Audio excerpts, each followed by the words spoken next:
সব অনেক লোক দেখেছে যে শাটার কেন বন্ধ হয়ে গেল। বন্ধ হওয়ার পরে হ্যাঁ আমার পাশাপাশি লোক বলছে খুলেছে, তখন দেখছি যে অনেকক্ষণ পরে খুলেছে, দেখছি ও একদম উলঙ্গা আছে, বাচ্চা মেয়েটাকে মানে কোলে করে নিয়ে। পুতুলের জন্য কাপড় সংগ্রহ করতে গিয়ে দর্জির লালসার শিকার শিশু। বাঁকুড়ার ছাতনার ঘটনা। গ্রেফতার অভিযুক্ত দর্জি। ধৃতের নাম শেখ আহিয়া।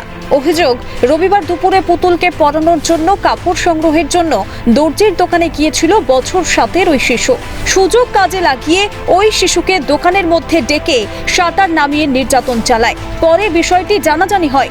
অভিযোগ দায়ের হতেই গ্রেফতার করা হয় অভিযুক্ত দর্জি শেখ আহিয়াকে। এমন ঘটনায় ধৃতের ফাঁসির দাবিতে সরব নির্যাতিতার বাড়ির লোক। মোটামুটি 2:45 বাজে আমরা ঘুমিয়ে গেলাম। তো ঘুমাবার পরে ওকে লোভ দেখিয়েছে যে পুতুল খেলা তুমি দেবো, পুতুল অনেক আপনার ছিট দেবো, ওরকম করে বাড়িতে ও শাটারের মধ্যে নিয়ে যায়।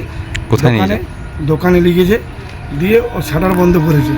সব অনেক লোক দেখেছে যে শাটার কেন বন্ধ হয়ে গেল।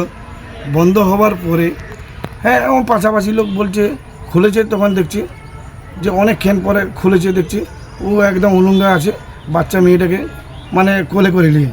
7 বছরের মেয়ে ধর্ষণ করা, হ্যাঁ তার জন্যে আমি খুবই কঠোর, তো হাত জোড় করে বলছি যে আমার শাস্তি হয়, ফাঁসি আমরা চাইছি। ঘটনায় ধৃতের বিরুদ্ধে বিএনএসের 65(2) ধারা এবং পক্সো আইনের 4/6 ধারায় মামলা রুজু হয়েছে। সোমবার ধৃতকে আদালতে পেশ করা হয়েছে। স্বরূপ রায়ের রিপোর্ট, ক্যালকাটা নিউজ।